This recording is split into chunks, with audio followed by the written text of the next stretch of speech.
time to strap in and get ready.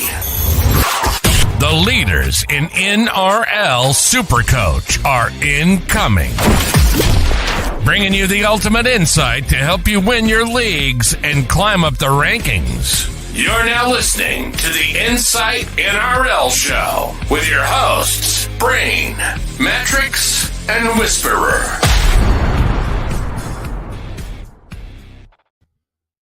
G'day, guys, and welcome back to the Insight NRL Show. We move into the first mini bye of the season. It is round 14, and with State of Origin around the corner, there is plenty to keep an eye on today. And of course, as always, the show is brought to you by the Standard Squeeze and Ryan from Astute Newstead. I am the Supercoach Brain, and my co-host, the Supercoach Mattrix, is with me. Mate, how are you? This is 3 weeks in a row, mate, that you're playing basketball and can't get on the piss. And there's going to be some riots soon. I don't know who I pissed off at my local basketball association to have 3 9 o'clock games in a row. But I suppose it's at a school, and sometimes we have beers after the game, so they're trying to limit that. But yeah, has really ruined that.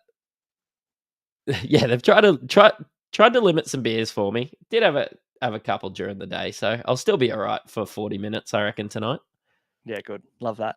Guys, we're live, as we always are every single Tuesday, to bring you the team. So drop your questions for round 14 below. We can't answer them all, of course, but get your good ones in early and we'll star them and we'll answer them at the end in the question time segment. And of course, guys, if you like the content, please hit like and subscribe. We would love that. We would appreciate it if we could help and reach more people. And of course, if you're listening to us on audio, hit the follow button, leave us a 5-star review. How'd you go last week, mate? How'd things go? A bit of a quieter week from you, but I think you said you kind of expected this going in short. Yeah, I expected it. Well, I didn't actually go in short. I had Tedesco, and I had the captain on Tedesco, and then I've went and reversed the trade. Didn't want Scotty Drinkwater. Whether that was the wrong call or the right call, we know it was the wrong call, but didn't want Scotty Drinkwater, captain Manu, and ended up with 804 playing with 12. Not disappointed because I've held on to, like, I've got Hines, I've got Johnson, I've got Crichton. While it's not working for me just this second and maybe not this week, I've saved some trades, and yeah, I think I can be a bit more aggressive after Origin, bringing some more guys back in.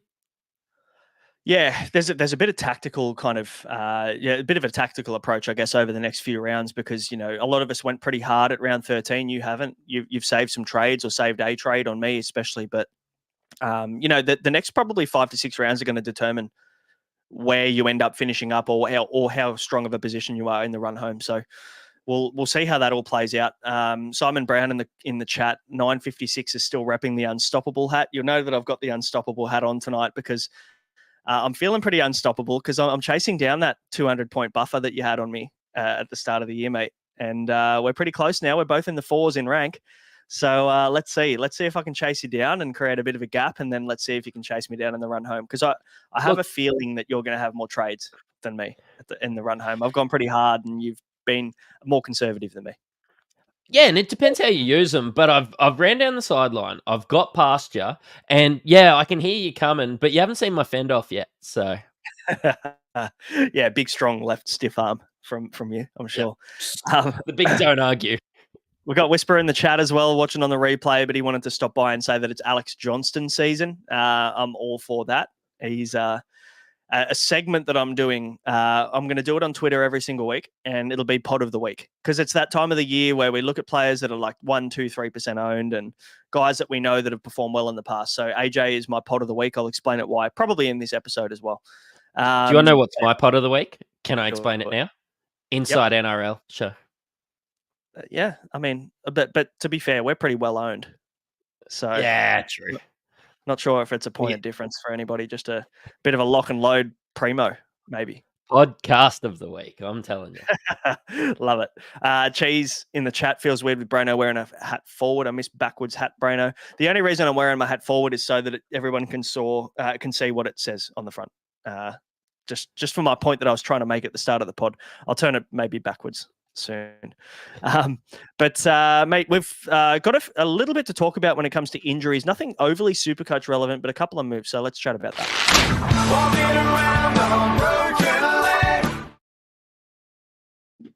the HIAs have kind of quietened down a little bit, haven't they?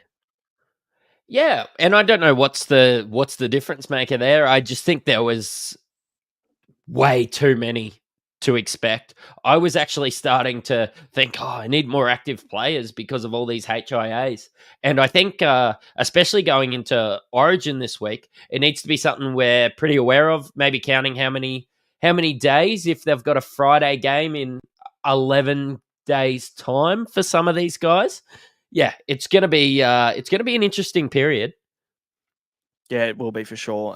Trey Fuller, the big talking point, and we'll chat about him a little bit later, but he's the only one really that copped a HIA. And the good thing is the Dolphins have the bye this week. So he does go through that 11-day stand down period. And obviously we'll see if he gets through that unfazed and see if he's good to go for next week. But that was the only HIA that we saw last week, which is great. Three, what I'd probably call maybe injuries or concerns that we have moving into Origin tomorrow night. And that's one thing we haven't even talked about yet. But we've got Edwards with a quad injury. He is out of state of origin, but he's been named in the reserves for Penrith Panthers. Teddy comes into the New South Wales squad, which everybody would have felt, as Mattrix mentioned at the start of the show, with him having the C like the most of us. So yeah, Edwards out with a quad, Hines with a calf. They obviously are still touch and go with Origin. We don't know whether he's going to line up or not, but we'll see how that goes. But yeah, he's been withdrawn from Fitzy's Sharks lineup this week. So we lose Nico Hines this week in round 14. Unfortunately, he will not be backing up. And then we've also got Liam Martin with a hammy as well that seems to be good to go for New South Wales on tomorrow night, but we will see how that goes. But yeah, they're the three kind of Origin relevant injuries, I guess we could say. Do you want to take us through the rest of the club footy round 14 injuries? Yeah, guy that didn't get pitched, Josh Adokar. He was having an absolute blinder and then has done his hammy. So he's out for 8 to 10 weeks, I believe. We've had Daniel Saifidi out with that MCL. Leota out with a hammy as well. Actually, Panthers are, I suppose, suffering pretty badly at the moment, injury-wise. We've got Jesse Bromwich. Yeah, they've got heaps out. Yeah, they've got like Jack Cole. Oh, like the one thing that's interesting we'll talk about later is Jack Cole's held his spot, which is quite relevant. But yeah, there's injuries floating around left, right, and centre, and maybe we wouldn't call it an injury, but I guess maybe some NRL news in Taylor May potentially being let go from the Penrith Panthers this week. So there's a show cause, I think, that he's got to come with, so that he's meeting the board this week. So we'll keep an eye out on him. But yeah, Taylor May definitely a sell. Didn't even add him in the sells this week because it's a bit of a no-brainer, but he's a move on. We won't call it an injury. We'll call it an indiscretion. Yep. Yeah. Do you want to take us through a few more? Yeah, Jesse Bromwich rib cartilage injury. There was risk or word potentially that it could have been a season-ending or even a career-ending pec injury for Jesse Bromwich, and it's just come out and been a rib cartilage issue. So he should be good for round 15 per NRL physio. Jared Warrior-Hargraves, initially it was a hamstring, but now it's come back as lower back tightness. So he should also be good for round 15. Not really relevant for Supercoach. Cody Nikorima, also maybe for you pod hunters there. He had a calf cork. Wayne Bennett in the presser said that he's been managing this for up to 4 weeks. So he was having a bit of time off leading into the bye. So that gives him potentially nearly 3 weeks off to get that right. So Nikorima should be fine for round 15. Tony Francis, do you see that bloke looked like he had his arm hanging by a thread there on his debut, and he still ended up scoring a try? What a fucking legend. Yeah, and I reckon they were hanging off him because they go, nah, that bloke's injured. It won't matter. And then he still managed to score a try. Yeah, what a legend. AC joint looking like 4 to 6 weeks, unfortunately for him, but he did score a try on debut and knows how to find the line, Tony Francis, for the Gold Coast Titans. So hopefully we see him back. We've got Teague Wilton. His news has just come out about an AC joint injury, so he's going to miss anywhere up to 4 weeks for the Sharks, unfortunately. So that'll open up a left edge spot for the Sharks. It'll be very interesting. We've got Sifa Talakai coming into that spot this week. Can we see a Talakai and Kale Iro little combination going on there on the left edge? Oh, I tell you what, a great draft pickup this week. He's on waivers everywhere after playing off the bench all year, Talakai. And should be a good one from him, I think. I was speaking to Hamo, sponsor of the show, and I was saying, can you imagine getting Sifa Talakai at 389k dual 2RF CTW and Iro just randomly gets dropped out of nowhere and Talakai ends up back at centre? Oh, talk dirty to me. That would be very nice. I mean, even on the left edge is nice for 4 weeks. There's every chance that he locks down that spot for a month. So, you know what? Until I've just said that, I wasn't thinking about Talakai, but there you go. You never know. You never know what could happen. That's why we do it. Trindle's tendency to move left. Yeah. Maybe we have to add him to the buys in buy, hold, sell. Maybe we'll talk ourselves into it. Not yet, but add him to the watch list. So Wilton out for 4 weeks. Ryan Madison's an interesting one. Like, he's been battling concussion symptoms, dizziness and things like that over the last about 3 to 4 weeks. So he's been named in the extended bench this week for the Eels. But what do you think about him? Because, I mean, that he's missed some time in 2021 and also 2022 with these concussion issues post HIA. So there's got to be some concern there long term. I don't even know if you can rush him back in when he's hardly been in their best, definitely not their best 13, hardly been in their best 17 anyway, when he has played. And I don't know if that's because all these symptoms have been hampering him, but I'd say they won't rush him back. And yeah, if you iron off a couple of Parramatta edges, you could probably find someone, I suppose, with a bit of value. You could. Don't know whether big bad Brooksy rattled him, old Matto, but he has missed 3 weeks since that hit. So yeah, you just never know. And the last one, unfortunately, Bailey Simonson, he'll be out for the season with an ACL. Did you know he played 6 weeks with a partially torn ACL before he actually ruptured it? Very impressive. Like, the pain tolerance for that should have been through the roof. Like, but obviously, I don't know whether the medical team probably should get a high five or a bit of a slap, because playing a bloke with a partially torn ACL probably isn't optimal. But yeah, Bailey Simonson, unfortunately, out for the season, which means our friend of the show, Blaze Talangi, should be probably held at most, but could be a very good option to play most weeks now, playing at centre. So yeah, I've got rid of him, so I'm off him now. Yes, fair call. We're talking about Eels players here, and everyone in the chat's talking about the Cardi Party, which I'm sure we will cover very, very soon. But we should move on to the weekly preview.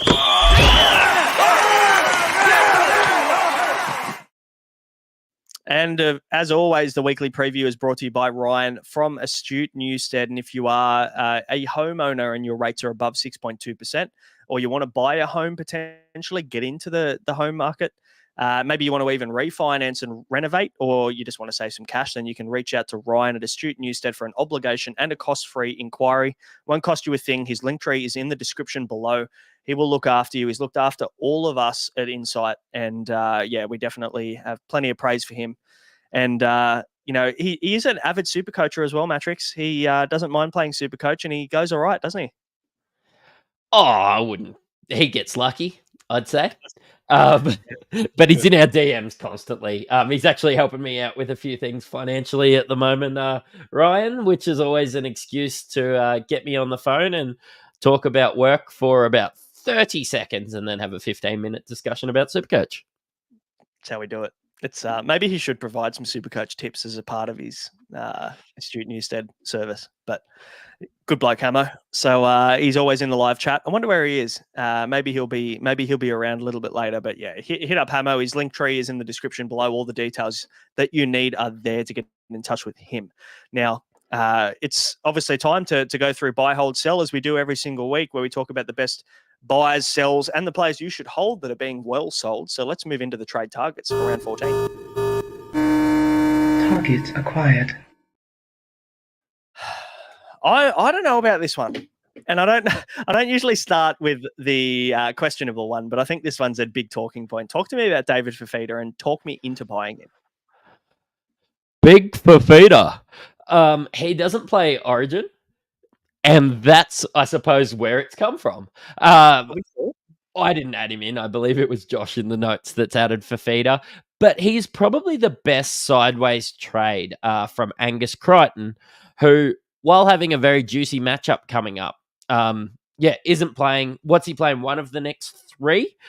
So that's where it comes from. But I'm just not 100% sure that Fifita doesn't make the Origin 2 team. So that's where my concern comes with. But look, anytime getting season-long keeper David Fafita into your team is always a good opportunity. When you think David Fafita, and also we look at the Titans draw, they play 16 and 19. So maybe I guess that's probably the big calling card, is that the big talking point is Fafita being available for the next two major buys. But the question mark now becomes, does he even get picked in 2 and 3? Does he get picked in State of Origin 2 and 3 for Queensland? Like, Billy Slater seems like he's sending a message to David Fafita. That's the way that I'm taking it anyway, is like, David set a really high standard last year and he hasn't quite met that. I'm like, what football have you been watching, Billy Slater? This bloke's been a fucking animal since he came back from injury. So I'm unsure how that's kind of going to play out, but I am worried about buying Fafita at 885k, which is a pretty penny, and then missing 16 and 19, and potentially then being benched 17 and 20. That's a concern for me. So I'll definitely be waiting. But in saying that, let's just say he does, for Josh's sake, play the 16 and 19 buy, and they're off him, and they love Jaden Sewer, and they reckon Brendan Piakura is the next coming of Jesus. Then maybe David Fafita could be probably the best buy of the week, and you should get on now. Yeah. No, I really like it. And I suppose the next one that we're feeding into could get picked in Origin 2 and 3 as well. They were probably both the big outs from Origin, which is why they're in the buy list. And it's Latrell Mitchell. Again, hasn't been in tremendous form this year. But as a Queenslander, I can sleep easier knowing Latrell's not in the team. And I think that you could sort of say the same about Fafita. Latrell's got some pretty nice matchups coming up. And at fullback, where a lot of players have, probably not Tedesco now, but when you're sitting there with Reece Walsh and Dylan Edwards, if they're not backing up, I could see myself panic trading in somebody like Latrell. Latrell is very, very firmly in my sights this week.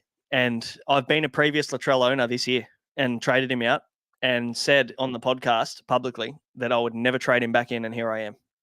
And I don't care. I just think having a guy that's available 16 and 19, I think there's probably a chance that Fafita plays Origin before Latrell does. That's just my honest opinion. I think that when they're looking at centres, they're playing Latrell out of position, which I know that Madge Maguire probably won't want to do this year.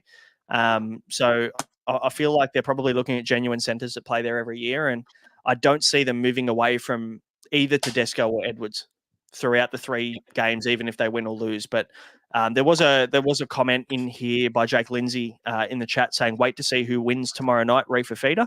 And I completely agree on probably both fronts with Fafita and Latrell. I'd be waiting to see, because I think if Queensland win, Fafita probably plays 16 at the bare minimum, and he plays the next 5 games for the Titans. And if New South Wales win, I think we see Latrell play the next 5 games. But if one of those teams loses, they could be looking to shake up that squad and bring in one of these guns that they know can perform at that level. Yeah, I agree with you on all fronts there. Like, I just think they're so scary not to have in your Origin team. And I know there's a lot of Origin chat, but yeah, Latrell gets you 70, even when he does not look like a football player, honestly. He gets you 70 just by turning up and walking on the field, which is a really, really high floor. You know what? Even if he plays in Origin 2, right? His last 3 scores against the Gold Coast Titans, even though we have to go back a couple of years, have been 115, 112, and 118. Yep. And then we look at the matchup for the Souths, and we might maybe bring it up on the page for all the YouTube viewers. You can see the Souths there in the middle of the page somewhat. So they've got Gold Coast Titans, very nice matchup away this week. Into the Broncos, into Manly, and then they've got the bye in round 16. So long as you don't have too many bye players round 17. You don't have too many bye players in that mini bye where you need to field 17 players, and you don't have too many Rabbitohs. I think Manly are on the bye as well, and Titans. So if you don't have too many of those players, and then you look at that 18, 19, 20 run for the Souths, like Para, who leak points but are playing good footy, Dolphins, who also leak points, and the Tigers, who are at the bottom of the ladder. Like, can you ask for a better 7 weeks from really any team in the comp?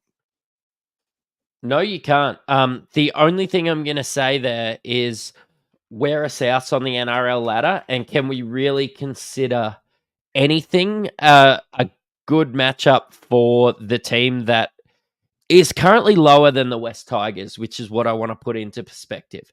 They're sitting there at 17th on the ladder. Like, yeah, the Titans are a really good matchup, but when you are 2-9, what is a good matchup to you? Good question. Souths have been putrid, to be fair. Like when you look at what they've been putting up, it's been pretty ordinary. I think the one thing maybe we can agree on is the fact that they score points.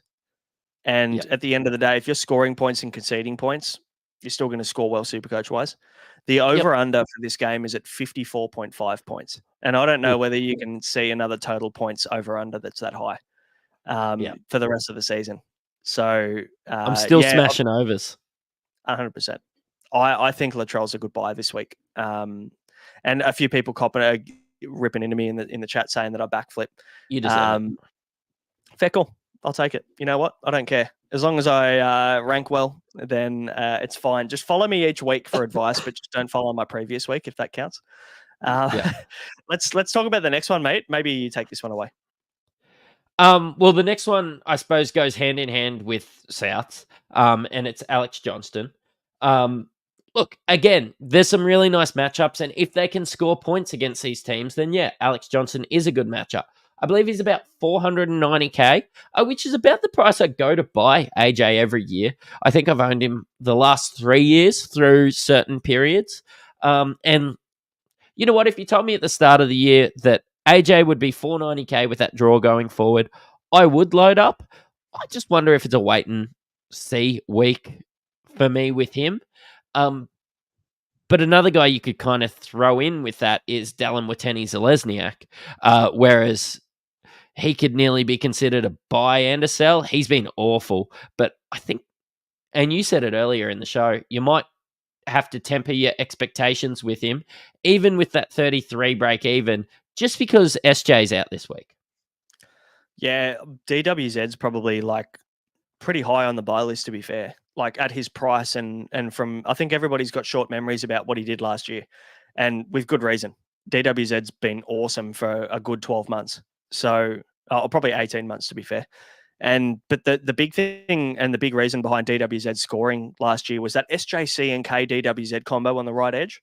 They had that worked out last year, and maybe teams have figured him out, or maybe just the lack of Sean Johnson moving forward. Or we don't know when he's back. There's no word from the New Zealand Warriors about when he's going to be back. So, yeah, I'd probably even just wait a week. Like at the end of the day, and I think Josh has said this many times on the pod, you'd be happy to buy him at 510, 520, 530. It's still a pretty big discount on what you would get from a guy of that caliber. So maybe you can wait and here's a watch this week. And same for AJ. I think the only thing maybe saving me with Johnston is the fact that they play the Titans, who leak a lot of points, and also maybe the fact that you got Latrell and Cody back. If Cody Walker wasn't back on that left edge, maybe I'd be a little bit more concerned. Yeah. Yeah, well, Cody Walker's the guy that gets Johnston involved. He's playing. Yeah. And SJ not being around with Dallin, yeah, kind of puts a line through him for me for at least this week. Ian Johnson said SJ's back next week. So if that's the case, then great. I think DWZ becomes a genuine option next week then. So we'll probably have him in the buys next week if SJ's named. What about Bryce Cartwright though, mate? And another guy that I'm probably looking at. Very kind of. I guess we look at the last 3 games since he's been back from injury, and he's played 80, and 76 minutes, which is great. The Brad Arthur curse is kind of gone. I don't know whether I can trust Trent Barrett either, to be fair, but Cardi's looking pretty good. The base is up this year, and the attacking points are surely close when Mitchell Moses is obviously back now in this team.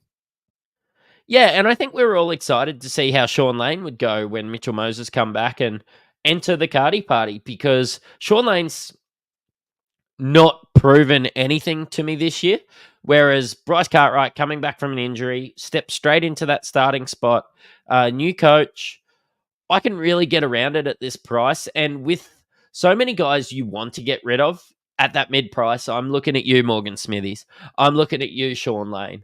It might just be time to get back on the Cardi party. I know I had Guns on here on Sunday, and yeah, it was an absolute lock for him. Started delving into the stats, and with the way Parramatta played this week, it could be a couple of Parramatta players that you can look to bring in this week, to be honest.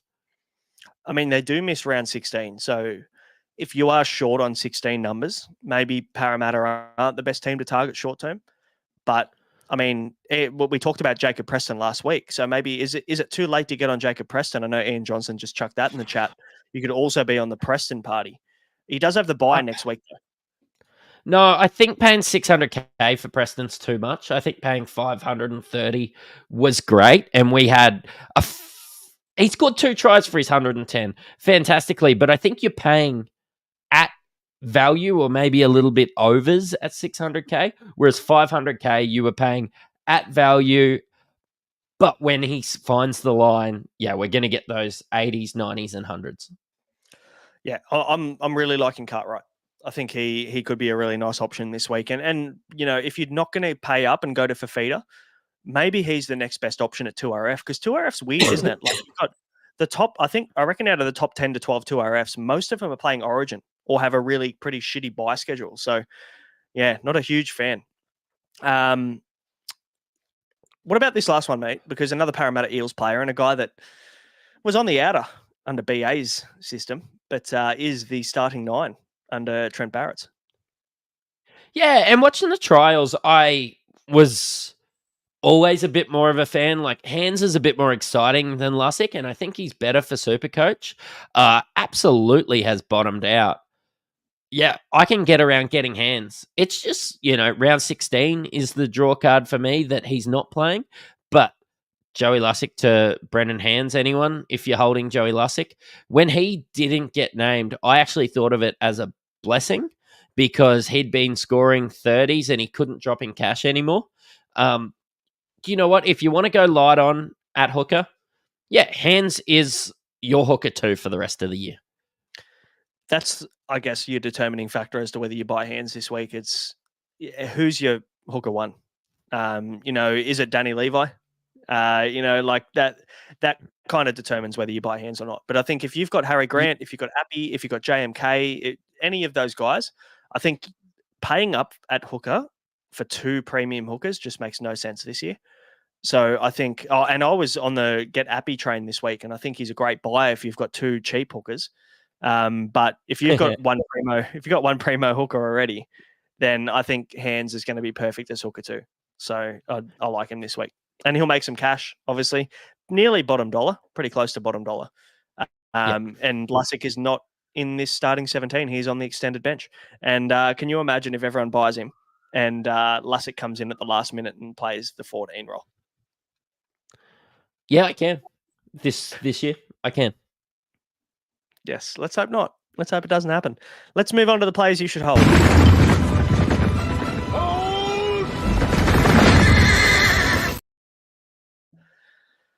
This first one, I think he was a sell last week. I think he's a hold this week. If you didn't sell last week, I reckon you hold on to Gus Crichton, because I think unless you're getting David Fafita, I reckon you hold. I don't see any other reason why you would trade Gus Crichton unless you're getting David Fafita. What are your thoughts on him? Yeah, I am holding Crichton. I have been holding him. I am finding myself a little bit short through this period. But again, the way I'm playing the game is to save these trades and maybe drop some spots. I could probably see myself back down around 10,000th after Origin. But when I can be so aggressive down the stretch, and I think there'll be some people, well into the single digits when we get to round 19 and round 20.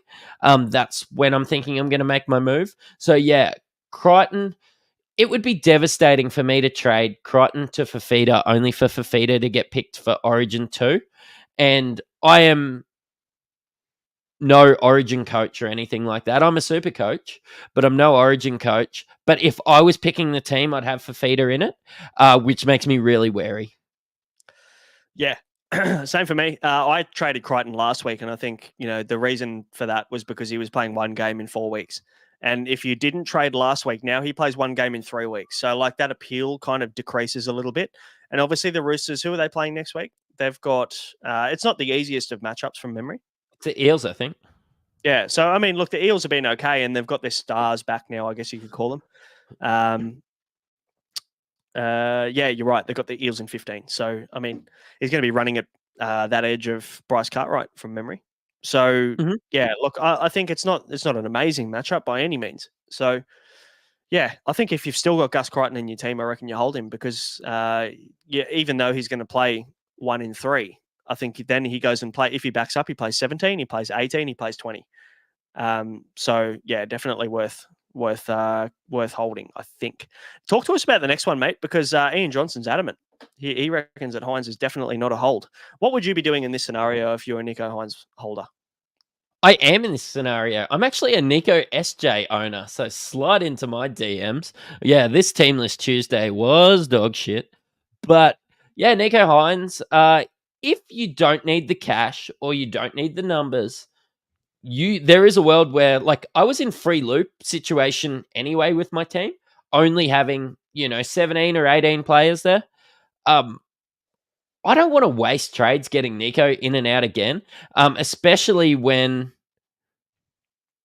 the games that Nico plays, he could well outscore somebody that you're going to bring in half the amount of games.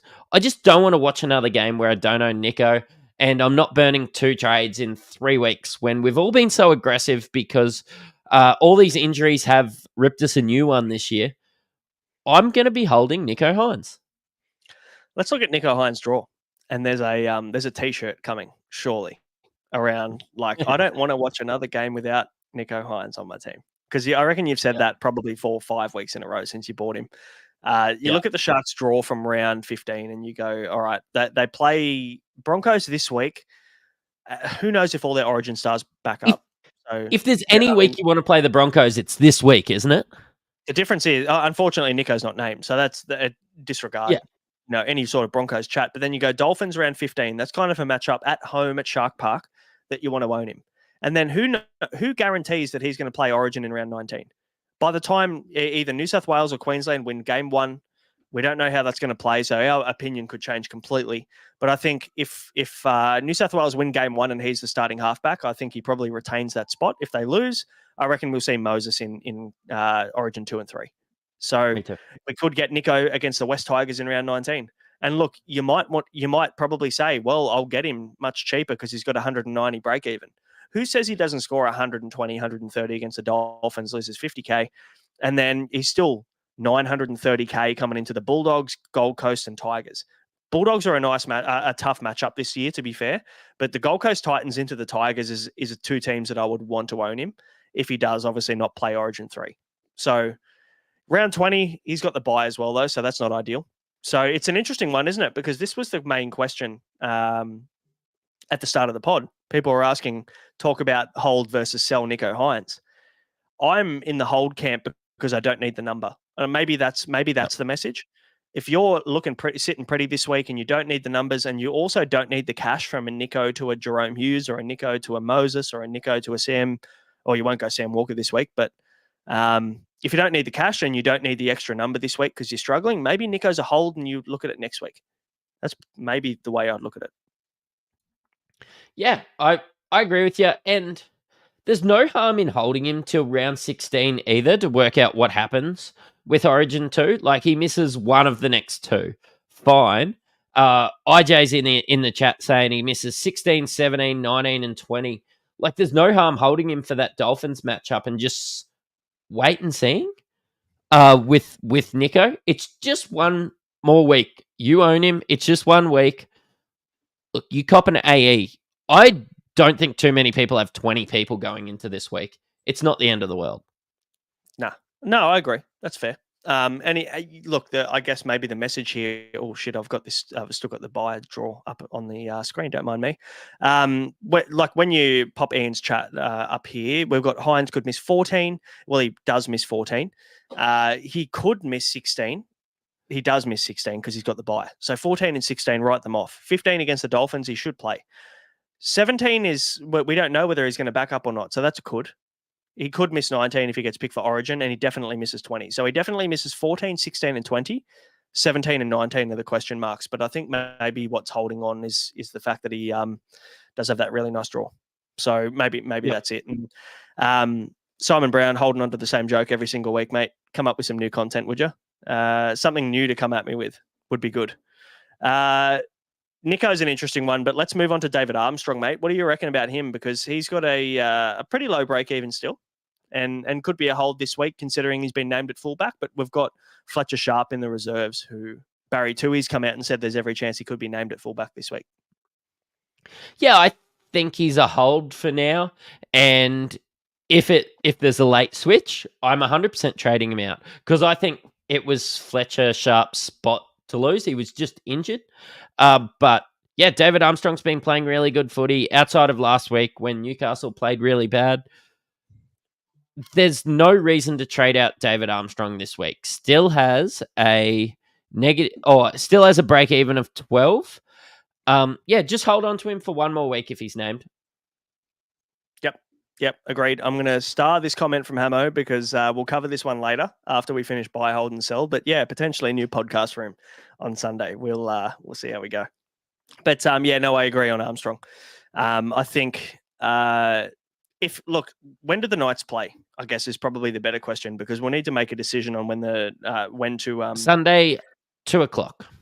That sucks because that's late in the round. If he was playing early in the round, we'd be able to pull the pin, but we can't really wait until even the 24-hour cut would be 2 p.m. Saturday.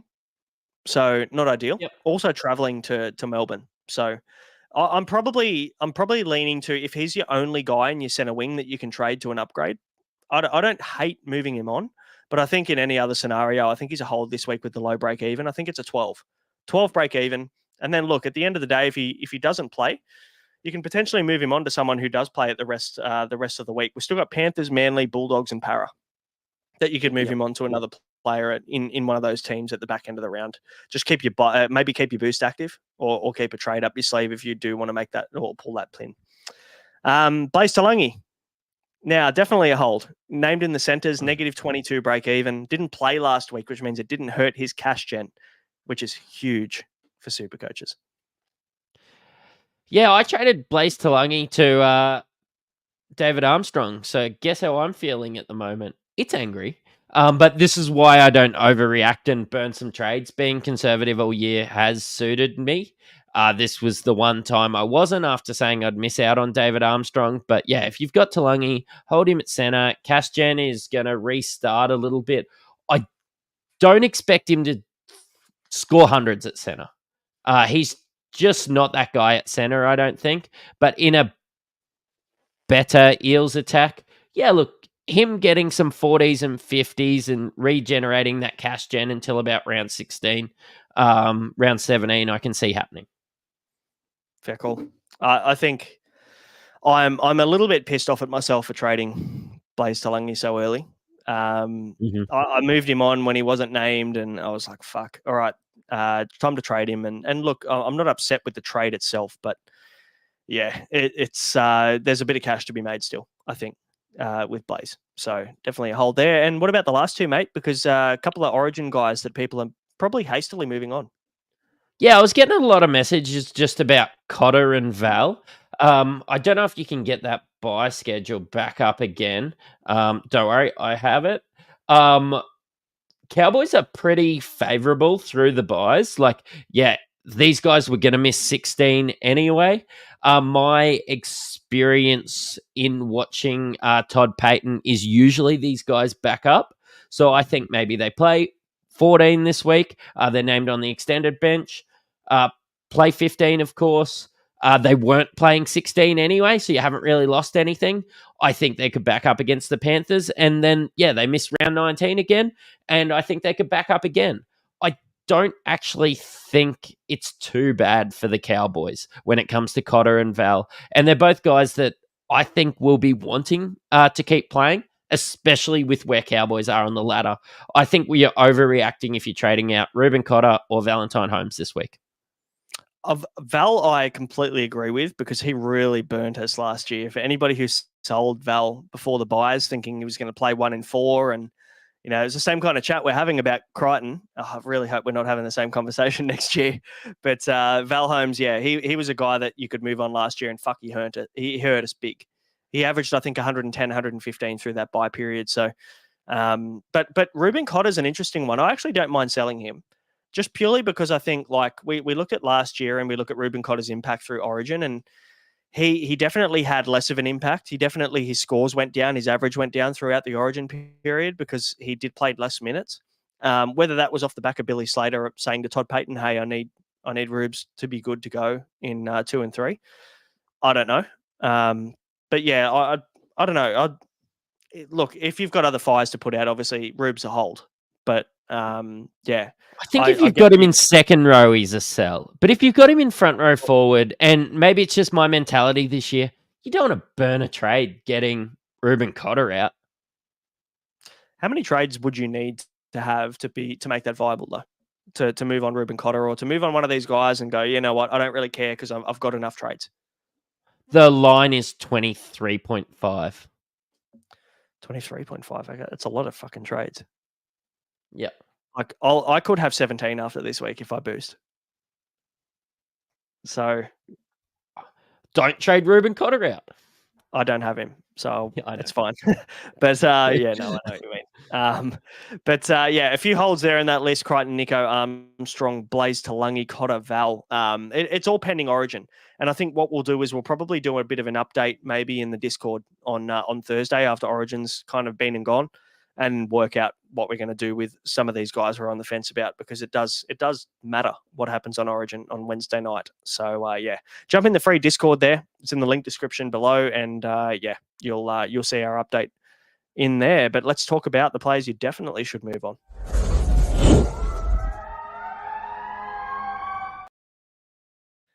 It's Brendan Hands from Wish, Joey Lussick. Time to move. Yeah, it's time to go. Again, he's not hurting you if you have the numbers, so at least he doesn't drop cash anymore. But when Brendan Hands is there, just juicy, right for the picking, yeah, use your hands to grab your phone and trade Joey Lussick out. Yeah, bit of a no-brainer, that one. Obviously, he's not picked. The next one, this guy's picked, and he's actually picked to start, but I think he's still a sell. Our mate Samuel Hughes, unfortunately. Your front row forward too. Yeah, talk to me about Sam Hughes. He's actually my front row forward 4 now, I think that you'll find, because Viliami Fafita is better than him. Well, yeah, if that doesn't tell you someone's a sell, then I don't know what will. Because Sam Hughes, 354k, he lost 31k last week. He also comes into this game with a 65 break even. He basically needs to score a try to even cover his cash. And he will start to pretty much lose all of the cash that he has made this year. He's made 115k from where he is right now, obviously starting at about that 239k mark. But yeah, there's concern there now for Sam Hughes. Even though he's starting, he only played 15 minutes last week. Yeah. That's the issue. The problem is people are probably going to hold this guy because he's a number for round 16, which I probably need his 15 points this week and in round 16. So. Well, yeah, good. Good luck with that. I would love to move him on. I don't think I can. So yeah, I'm the same. I think I'm stuck with him because I'm kind of looking at like Liam Henry's kind of re-sparked his cash gen now with that minus 26 break even this week. He's coming off a 74 and a 76, so they're going to be in his rolling average for another fortnight, 3 weeks minimum. Like he could be up near 450, 500k. Liam Henry in the next like 3-4 weeks. If he like even off the bench this week, I think he's just a hold. So if you're going to move someone on in front row, it's got to be Hughes. But the problem is he's dropped too much cash, and you can't get to anybody decent. If you don't have Samuel Afinu, I think Hughes to Samuel Afinu this week is a no-brainer. I thought you were going to say if you don't have Samuel Afinu, delete your app. No, not that aggressive. That's something you'd say. Yeah, I agree. Take us into the next one, mate. We have Morgan Smithies. He has done his job, the Englishman, and it's time to go. He's not playing this week. You can basically go sideways to somebody like the Cardi Party, who has bottomed out. If you have those handy jewels, you can go to Dallin Wateni-Zalesniak. You can get to Alex Johnston, some guys on some better draws. He's at a really good price to go sideways to anyone else. He's not looking as good as he did at the start of the year either. I think he'll start to leave for cash. Yeah, it's time to get rid of Smithy's crisps. This might be the last time we talk about him this year. Probably.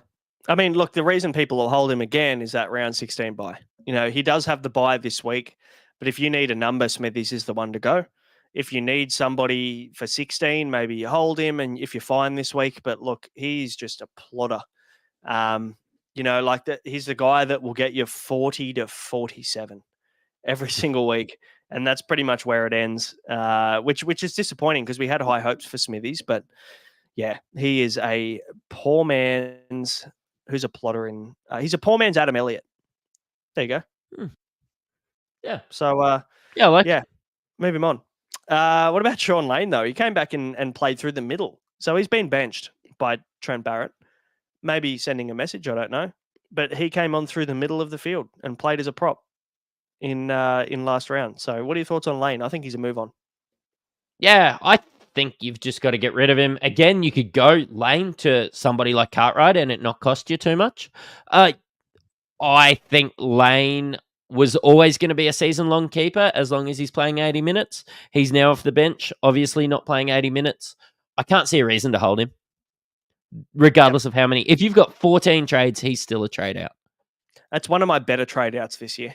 I just moved him on real early on and I just thought, fuck it, this guy's just not looking the same way. And I think maybe it was when Moses went out and we knew Moses was out for a while and Gutho was out. I thought, look, Dylan Brown obviously is not going to have that left edge kind of link up with Lane. So I'll move him on and I'm happy with that. But I think he's definitely a trade at his price. And we've also got Trey Fuller, mate, on the sell list, obviously with a buy this week, but I think he's done his job for the most part. He's made 240K. It's just time to move on to hopefully a primo. Hopefully you've got enough cash in the bank to move him on to a Latrell or a primo fullback, a Drinkwater or someone like that. That had to be your plan if you had Fuller. It didn't work out. Look, it was due to bad luck, really, but you probably held on to him for 3 weeks too long. Cut your losses. You made a mistake. Move on. Pretty much. And there's one player that we need to keep on the watch list this week. Let's move to him. I'm watching you, Wazowski. Always watching. It's a Tigers boy. Unless you've got anybody to add, because I didn't even ask you about this segment, but it's Alex Lobb.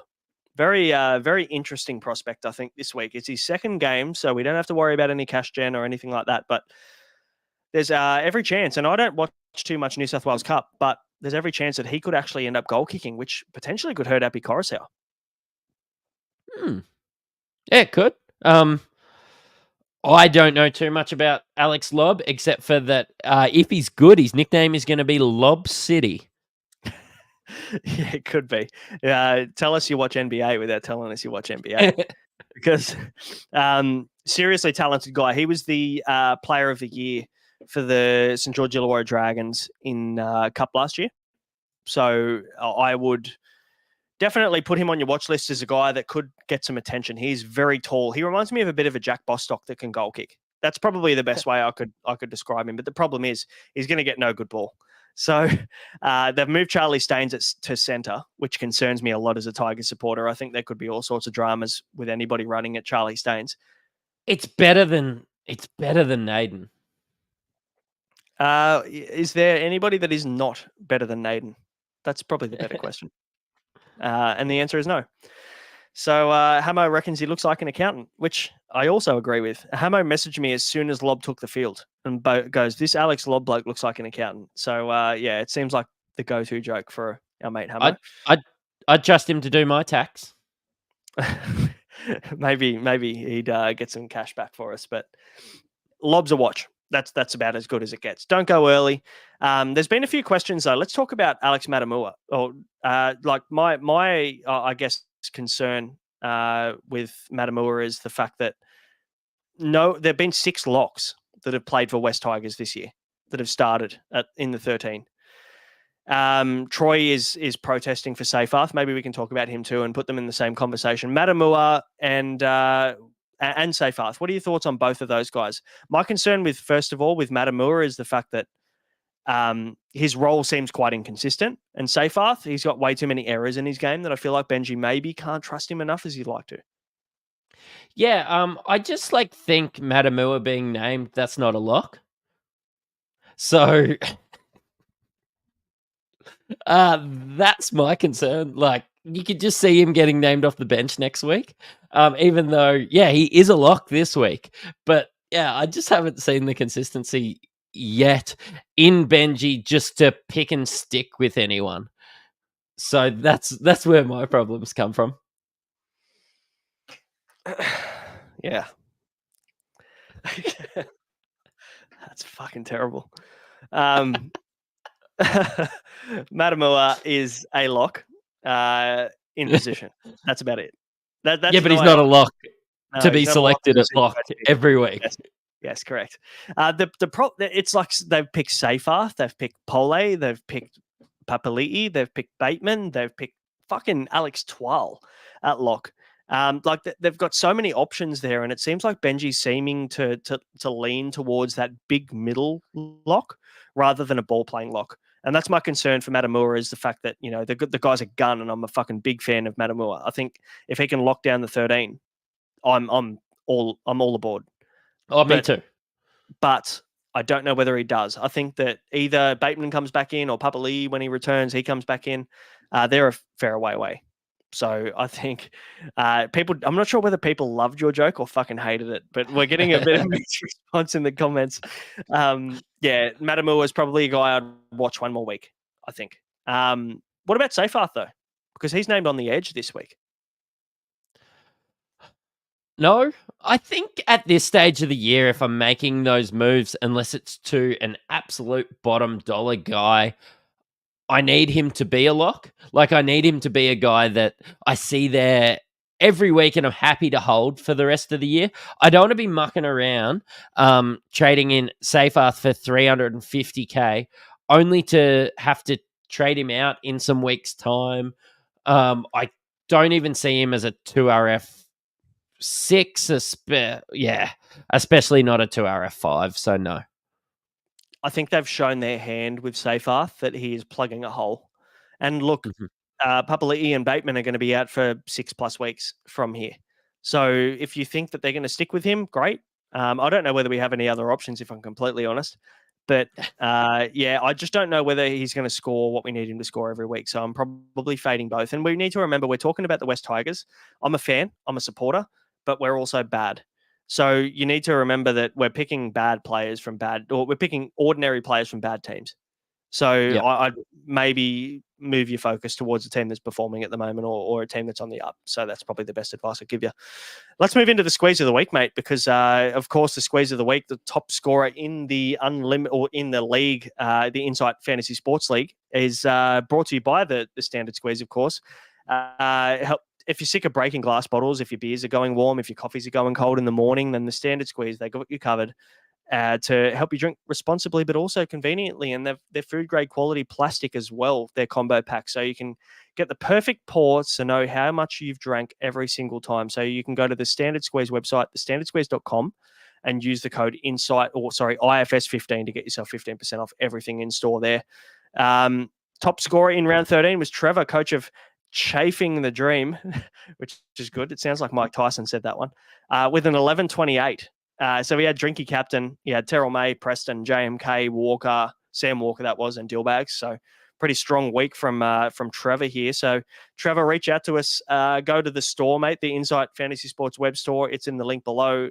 Go to the Contact Us section and send us an email, mate, and you'll get your either combo pack or you'll get a 4-in-1. So let us know what you want, mate, and send us your address and we'll get it out to you. Congrats. And we've got Nick, coach of the West Tigers, still leading the group in third overall. And we've got Rowan, coach of the Cotton Pickers, and Quentin, coach of the Dead Hen Gang, trailing. And they're all in the top 10. So we're doing all right in the Unlimited League at the moment, Matty. Yeah, we're doing all right. They mustn't listen to us too much to be there in the top 10. But yeah, good to see people getting involved and scoring very well. I think maybe we could have a winner this year in our Insight League. I can feel it in my waters or my ball sack. Yeah, ball sack's better. Waters is not your thing. But no, I agree. I reckon one of these three guys in the top 10 could actually have a good crack at it. So let's ride it home. Now, let's move on to the weather before we talk about the team. And now here's Ollie Williams with the weather forecast. Ollie? It's gonna rain. Thanks, Ollie. There's only a bit of rain, though. Friday. Now, we missed the Thursday game because of State of Origin, which might be a blessing, to be honest. 2 to 15 mils of rain in Wollongong for the first game of the round between the Dragons and the Tigers. And that's pretty much it. Like Saturday, no rain at all. Sunday, up to 2 mil in Melbourne and nothing in Penrith. And then up to 1 mil on Monday in Sydney for the Para and the Bulldogs game. So, like, for me, I think this week, maybe the Friday game could be then maybe rewind to never straight captain on a Friday, never straight captain on a Thursday. But who are you captaining from the Tigers or the Dragons anyway? So Lomax? No. The problem is he's backing up from Origin, and we don't know whether he's even going to back up yet. It's only it's only 48 hours after Origin. That's the problem. Yeah, agreed. I would probably pass on VC or C in this game myself, and then move on to the dry games for the weekend. You've got 3 games in Queensland that are all dry on Saturday, and I think 3 really nice matchups too. So let's move into the teams. We've got 3 teams on the bye this week, everyone. We've got Sydney Roosters, we've got the Dolphins, and we've got the Canberra Raiders.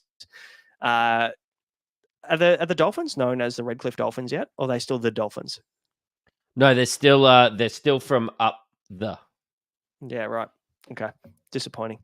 Let's move on. First game, Friday, 8 p.m. We talked about the Dragons, Tigers. Could be wet in Wollongong for this one. I mean, it's 2 to 15 mil, so we don't know. We could get 5 mil, and it could be early in the day, and it could be okay. So I wouldn't look too much into the weather in this one or this weekend in general. But the Origin players, they're all in the reserves for the Dragons. It looks like RFM's named on an edge, but we'll see Jaden Sewer potentially come in and replace RFM. He'll drop to the bench. We've got Marshke, who is named at halfback. We'll see Ben Hunt probably come in, and I'd say we'd see Matty Feeney drop out for Zach Lomax, I'm assuming. I'm not quite sure which way that goes. Either the Max or Matthew, one of the twins will drop out for Lomax, I would assume. Yeah, and I think seeing obviously not ideal being only 48 hours away from Origin, but I think being 1 win out of the top 8 is going to make the Dragons really push for a win this week in a winnable game. I wonder if you might even see a few ducks and drakes like Lomax being named and getting out there and playing, or maybe a Sewer on the bench or something and stepping in if necessary, or getting an early shower if they find themselves up against the West Tigers. Just because they're getting rushed in doesn't mean they could play a full game, because if you're playing the Tigers and you're up 16 in the first half, I could see Lomax just moving off into the bench and getting a bit of a rest. Yeah, I think so. Like, anybody that's playing the Tigers can probably maybe lean on the fact that it'll be an easier matchup and you can rest your stars, or you can at least err on the side of caution, maybe against the West Tigers. Also, Hamo carrying on in the fucking chat, ignoring the donation. We're not, mate. We've started for later. Just fucking hold your horses, would you? Moving on to the Tigers. Alex Lobb on the wing for the Tigers, obviously coming in there. We've talked about him already.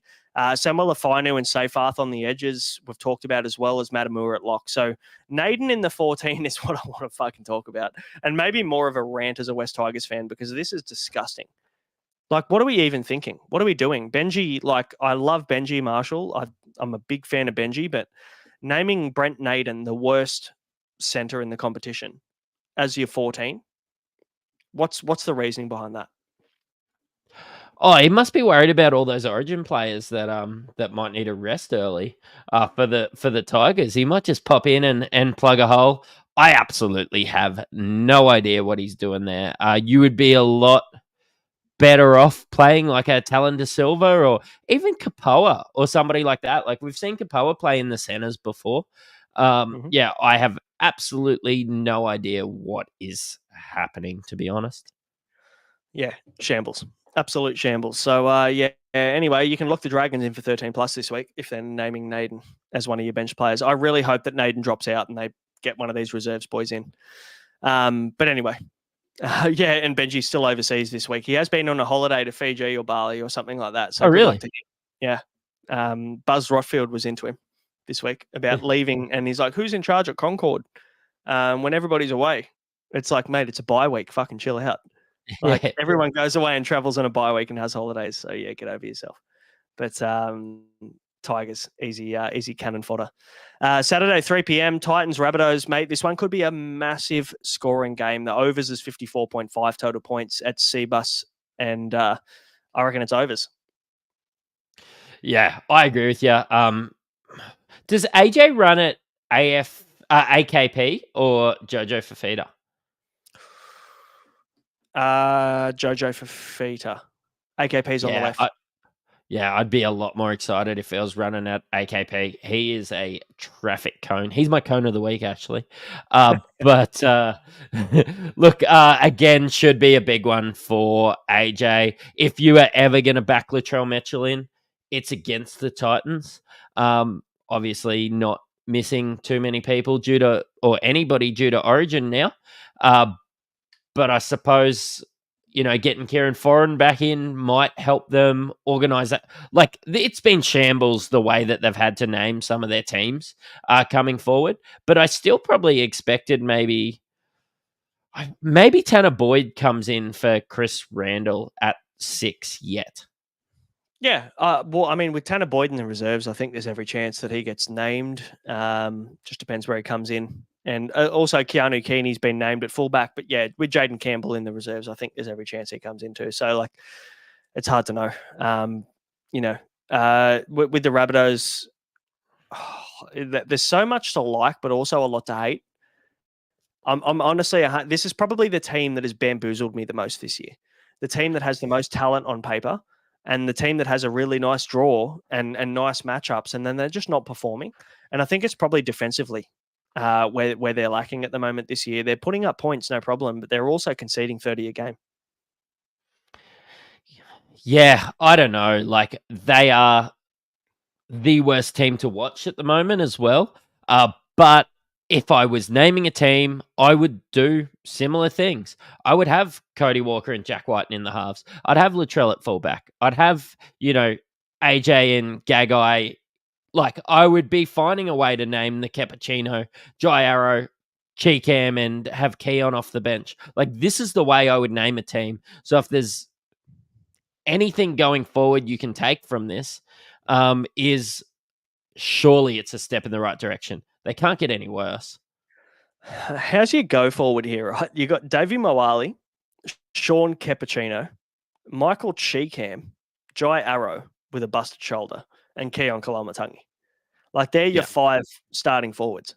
I'm sorry, but you're making 35 meters a fucking set with those guys. Yeah. They don't have anyone else, though. Like, Tallis Duncan maybe at lock, but I still want Keon out there playing. Like, is Keon a possible buy against the Titans this week? Yeah. Yes and no. I mean, the reason I say that is because, like, yes, Keon at lock is great, but Cam Murray's not far off. So, like, does Keon just move straight back to the edge? And then I'm like, oh, yeah, cool, it's Keon. He averages 55 a game again. Are we jumping on Keon because of the buy, because of the draw? I'm not 100% sure. So I like him. Don't get me wrong. I like him as a player, but I'm not 100% convinced with Keon. So yeah, I'd probably hold off this week, to be honest. Yeah, and I still think I'm just going to hold off on Rabbitohs players. Yeah, I mean, look, I'll probably pull the pin on Latrell this week. And people will rip on me for it, and that's fine. But the guy's still averaging like 70s this year, being shit. So I'll just take a punt on that. We'll see how we go. Could be terrible, could be good. We'll never know. Saturday, 5:30 p.m. We've got the Cowboys and the Warriors at QCB Stadium. We've got all 6 Origin players in the reserves for Todd Payton, as he does every single year. So don't panic of the fact that all 6 Origin players have been named in the reserves. They'll probably, for the most part, 5 of them will play. If not 6. So just keep an eye out on news there. And the good thing is they play the 3rd game of the week, so it's not the end of the world. Anything else for the Cows, mate? We talked about Ruben Cotter a fair bit. What about Val Holmes? I've seen some people selling him. No, I think they're all holds. I think Todd Payton plays his Origin players, especially where the Cows are sitting on the ladder. I believe they are, again, 1 point out of the top 8. So they really need this win against the Warriors, which are pretty inspiring in their last game as well. They're going to need all hands on deck. Saturday's enough time to go around as long as they don't have any injuries. Cowboys were inspiring too. Let's not take away from that. But yeah, they'll be back. They'll be playing. It'll be all hands on deck up there in North Queensland. Yeah, and they're at home as well, which I think is a big advantage because the Warriors traveling away from home makes it pretty tricky. I think the Cows will probably have the advantage here for the reason that no SJ. C&K's now back at fullback, which is great. He's not named at 5'8" anymore, which he was fine. He did a serviceable job, but his position is fullback. So yeah, it's good to see him back. And then we've got AFB. He returns in the team, which is a big talking point, isn't it? Because everyone's been wondering what was going to happen with Adam Fanua-Blake. Yeah, and it's good. I think that, it's great if you get on him. Just with some of the turmoil that's happened, I definitely wouldn't be buying Fanua-Blake. But yeah, look, great if you're an owner. Wheels up. But yeah, is he? It's tough to know whether he's a buy now, isn't he? Because like when you think about Adam Fanua-Blake, you'd be like, oh, he's probably one of the best front row forwards in the game at the moment in Supercoach anyway. Sorry, and like he plays the next 5 games in a row. Would you look at buying him potentially? No, he just seems to be out with the team, unless it was just a swift kick up the ass. Hey, mate, we need you back with the team. Pull your head in. Come back. Let's see what we can make of this season. Yeah, fair. All right, Saturday 7:30, Broncos Sharks at Suncorp. No Nico, but bigger news, Mattrix. No Karapani for the Broncos. Minus 73 break even. Huge. Watch him sit there and marinate for the next few weeks. Will Cobbo be named off the bench? Like, of course he's going to back up barring injury. If Cobbo gets injured, I don't hate it as a little bit of a cash grab. It's just how many trades do you want to really burn there? But yeah, look, I think Kevy needs everybody, all hands on deck as well. The Broncos aren't in the position where they expected themselves to be. But yeah, Jock Madden's been playing really good footy. Karapani out, gets you Cobbo and Stags there. Working their way back towards full strength. And he who shall be named now, Dean Mariner. Every chance for a meat pie this week because the Sharks concede a fair amount of tries to right wingers. So, maybe that's a anytime try score a bet for a little bit later. But Walsh, Haas, Carrigan, Cobbo, they're all named to back up at this point in time. So we'll see how everybody pulls up after Origin. We did mention no Nico. Like, we talked about him. I don't want to dive into him too much, but I mean, Trindle being named surely is good for Ronaldo Mulatalo, and we didn't mention him as a buy this week, but we kind of talked about him a fair bit last week. Is he still someone you'd look at? Yeah, no, I didn't see enough last week that makes Ronaldo a buy, but I think if you own him, definitely a hold at this point. I think Trindle was working his way back into a bit of match fitness, I think, last week. So, and finding his way with a new halves partner. Yeah, it'll be interesting to see who holds the spot between Dan Atkinson and Braden Trindle when Nico is back. But for now, I think if you've got Ronaldo, great. And also, is Ronaldo running at Corey Oates? That is a mismatch if I've ever seen one. Nah, be other side. He'll be running at Dean Mariner. Yeah, right. Get maybe on Katoa. He's just a fair bit quicker than Corey Oates at the moment. Yeah, and look, to be fair, most are at the point of Corey Oates' career, but still serviceable for the Broncos. Obviously, does a decent job there. But it's interesting matchup. Not an easy one for the Sharks by any means. With all of their Origin players backing up. Sunday 2 p.m. Storm and Knights at Amy Park. All the Origin players have been named for the Storm. Our man from 2023, Grant Anderson, the GOAT, has been named, and he is in for Will Warbrick, who looks like he's injured. Injury unknown at this point, but hasn't been named. And does Grant Anderson tempt you at all? No. Please. Yeah, good. Okay. Just thought I'd ask. Yeah. I mean, like, it's a groin injury that we haven't heard too much about. I just really think that it's a 1 week sort of thing at the moment. Was Grant Anderson playing off the bench at one stage also, which, like, yeah, it just makes him the worst of buys. Agreed. We've also, for the Knights, David Armstrong's been named. We talked about him a little bit in buy, hold, sell earlier. We called him a hold for this week, but obviously if Fletcher Sharp comes in, which Barry Tui's come out and said there's a potential chance that this happens, then Armstrong becomes a pretty solid sell, I think. Initially, the word was in the preseason or even in the lead up to the season that Fletcher Sharp was the guy in the preseason. He's the guy in Cup that is definitely preferred at fullback over Armstrong. It's just that Fletcher Sharp was injured when Armstrong got picked. And look, to be fair to Armstrong, the only 2 games he's had that have been stinkers are both in the fucking pissing down wet. So you can't be too hard on the bloke. He's got a low break even still.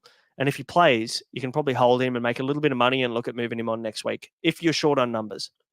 Yeah, if you're reading the form guide and you see that it's raining, and you just think, you're not going to bet on David Armstrong in your trifecta for that race. So yeah, it's a soft 8, and Armstrong fucking good 4 form would be like 3, and soft 8, he's come back of the pack. So yeah, definitely looking like it's looking like a good 4 this week though. To be fair, in Melbourne, no rain, so maybe a soft 6, maybe.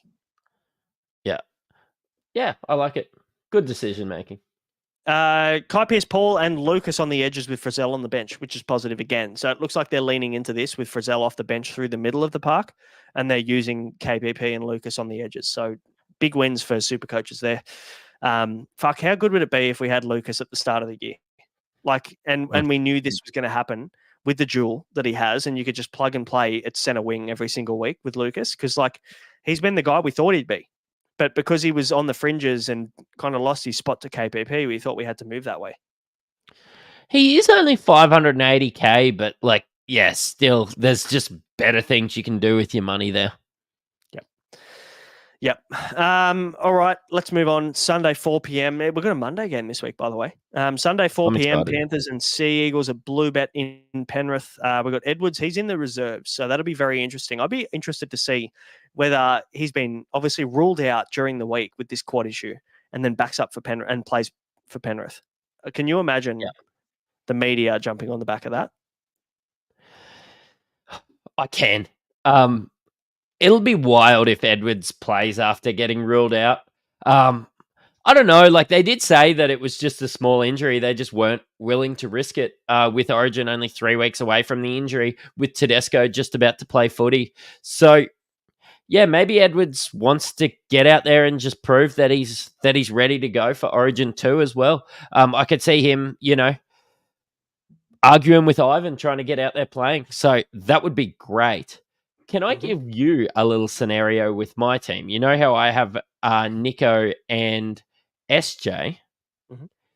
If we get to this point and Edwards doesn't play, I could trade out Nico for Matt Burton to give me 17. Otherwise, I could just run with one trade. Actually just wait to see if Edwards gets named and just go with one trade and perhaps even save a trade this week as well.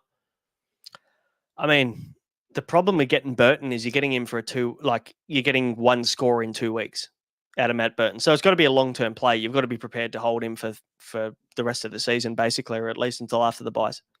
And I think that the way that he's been playing, the way the Bulldogs have been playing, he could be a season-long keeper. And then if you wanted to get somebody like Nico back, when he looks like he's playing some juicier sort of matchups, and maybe in 19 you just forego that Dolphins matchup. Then you could go like a Galvin or somebody like that back to Nico, using your Burton and your or your Dylan Brown duels. Yeah. Look, I honestly don't mind that at all. I think, I reckon if you get to 3 p.m. on Sunday and there's every chance that Edwards isn't named, and then you can make that trade. And it also, you're in a position where you need to kind of make a couple of trades to have 17 active players.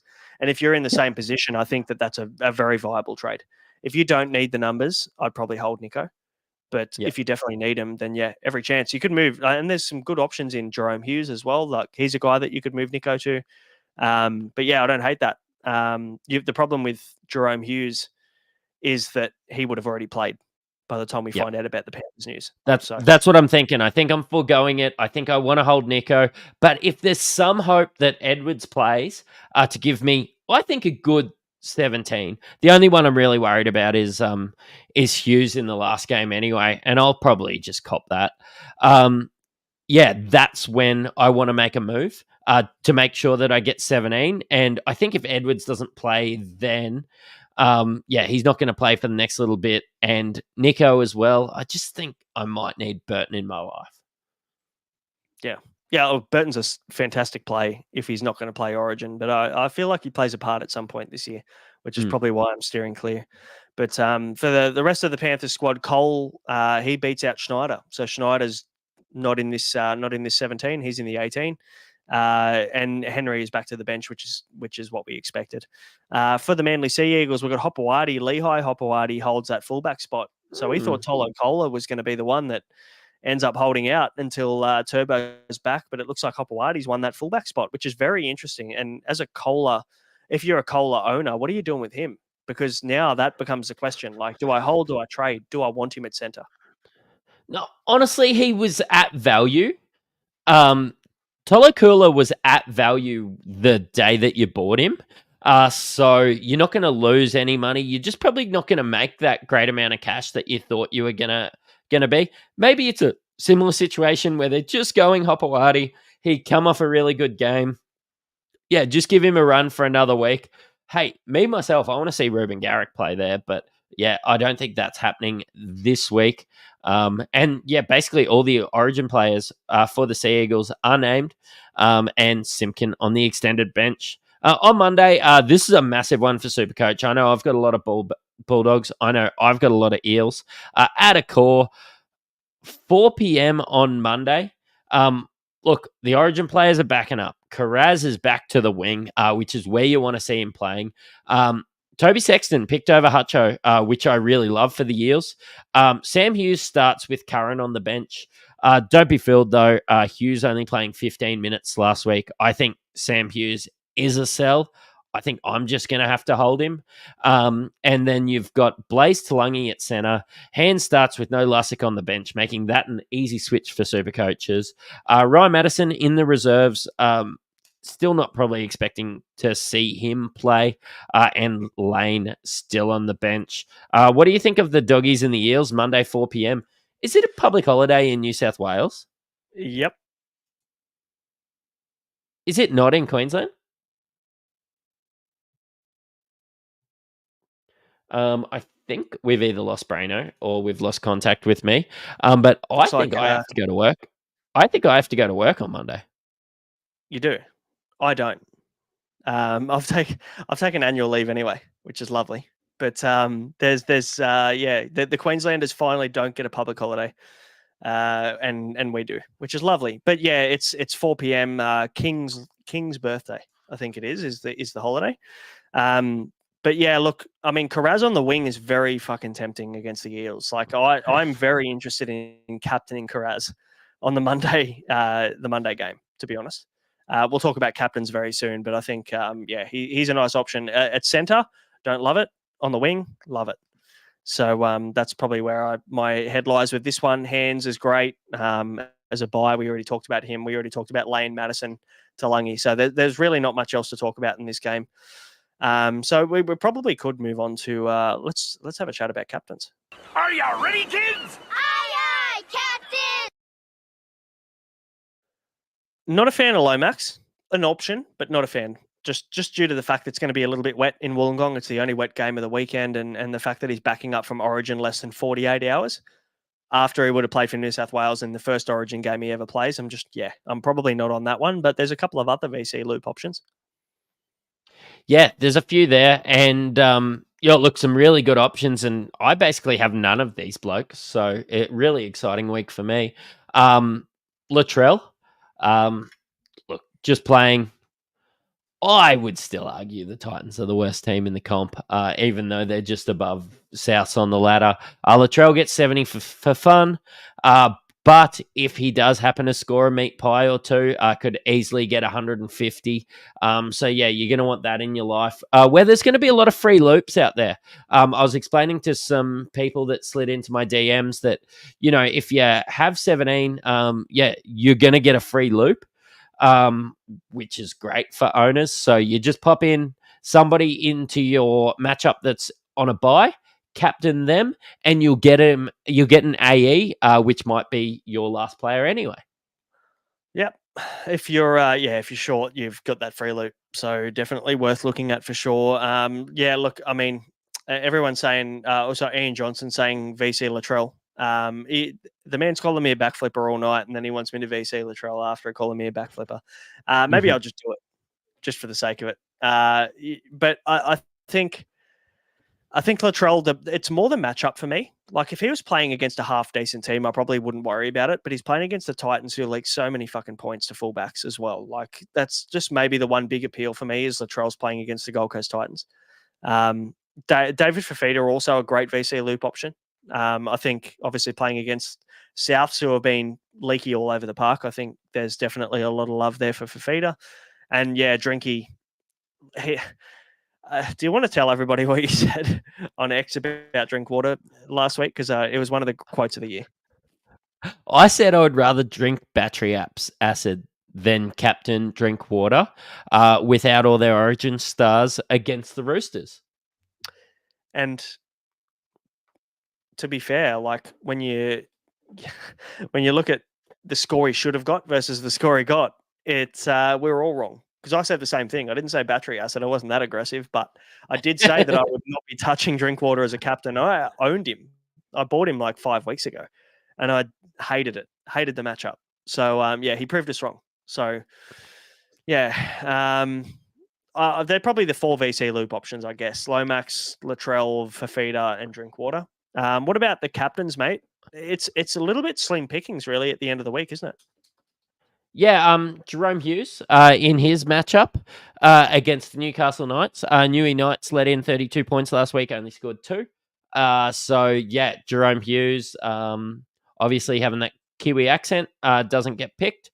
Look, if New Zealand was in New South Wales, he would be having a run tomorrow night, I'd say. But has that really good, I suppose, connection with Eli Katoa, which I might have just talked myself into Eli Katoa vice captain because I don't own any of these guys. So. I don't mind that. I mean, vice captain, like when Storm play? They play kind of late. They play Sunday 2 p.m. for a VC. Yeah, I mean, I don't own, I don't think I can exaggerate how much that I don't own any of these guys. Any of them. I don't even, have any of these guys in my targets in my trade-ins. So I'm probably looking to captain maybe a Dylan Brown or somebody like that, which I think will get a 70 or 80, and I'm going to have to roll with that this week, even against the Bulldogs. But otherwise, my vice captain options are like Mulatalo against the Broncos. It's Val Holmes, should he get a run?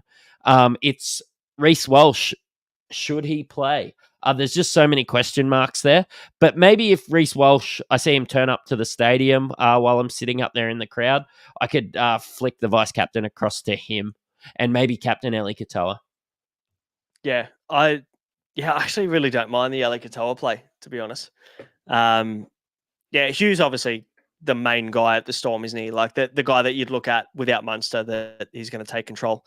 But Eli Katoa has every chance of sitting on his hip and scoring a try in that matchup. So don't mind it. Mitchell Moses, I mean, I don't love the Parramatta matchup against the Bulldogs. Defensively, they've been quite good. Obviously, this is pending Stephen Crichton and those guys backing up in this game as well from Origin. So they should, though, on a Monday. I don't think there's any risk there that these guys are going to not back up on a Monday after they've had 4 days rest. So I'm not a huge fan of the Moses play, but I'll tell you what, Karaz playing against Parramatta, who have conceded 1 million tries to wingers and centers this year. I'll tell you what, that's very tempting. The only question mark is, does he stay on the wing? What about Burton if you bring him in? He's maybe another captain option against the leaky Eels. Like even Eels still let in plenty of points last week, even though they played a lot better. Yep. I like Burton for sure. Burton, Carraz are probably the two Bulldogs picks for me. Yep. So if Moses has another blinder, New South Wales lose, could you see Nico being 18th man and Moses coming in, or Nico holding the spot should they win and Moses being the 18th man heading into round 16 instead of Birdo? Oh. Like Moses was their primary option. Like it sounded like they were waiting on Moses before even picking Nico.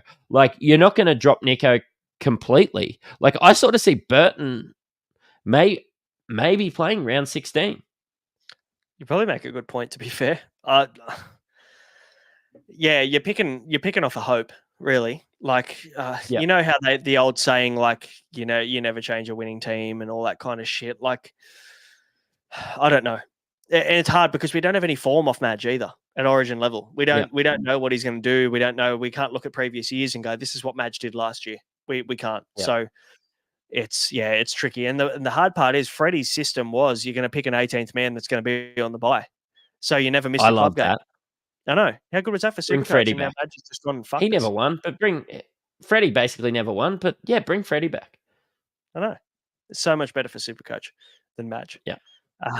But slim pickings. Yes, the feature works, Hamo. I did say it at the start. This fucking impatient bloke. Seriously. Like asking I'm going to have a chat with him later. Bloody Hamo.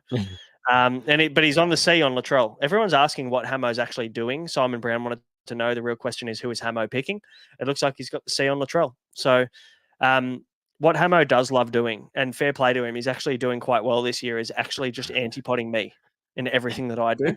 So it's actually working really well for him so far. So maybe but you're in the top 5K now. He's ahead of me. To think. Oh, okay, yeah, right.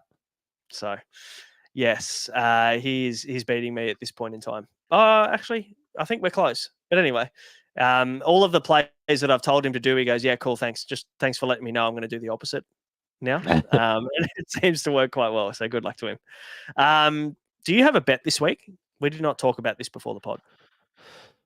Yeah, I didn't. But let me come up with something. Think about it. All right, we'll give you some time. Here comes the money. Here we go. Money talk. Here comes the money. All right, Josh and I have spoken beforehand. We've got bets. It's actually a same game multi, funnily enough, and Ian Johnson's going to love this one. So we've got Latrell anytime try scorer for me at $2.03, and we've got Josh on the Rabbitohs at $2.05 head to head.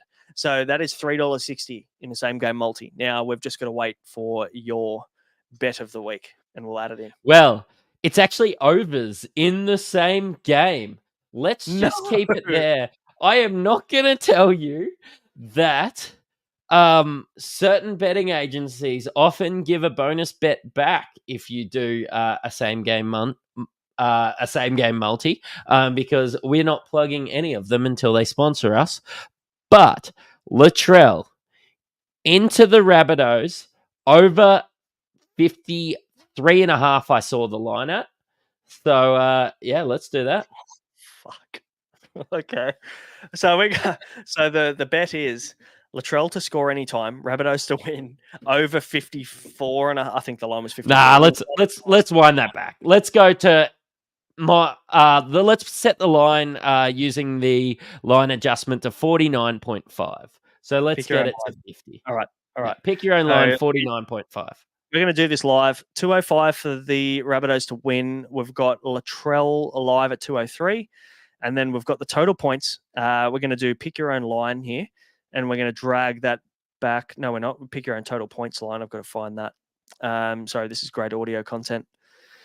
Total points, alternate total points. Here it is. Over. Why I'm doing this? 49.5. Yep. It's $1.46, that is. So, fuck, this is piss week. Our multi this week is $4.75. Oh, that's gross. Let's do it. Anyway, all right. So, congratulations. That is our multi for this week. We need a win. Fucking hell. Like, if this falls apart, I don't know. where we're going to be at. And to be fair, though, our multi last week got voided because Tedesco didn't play. Yep.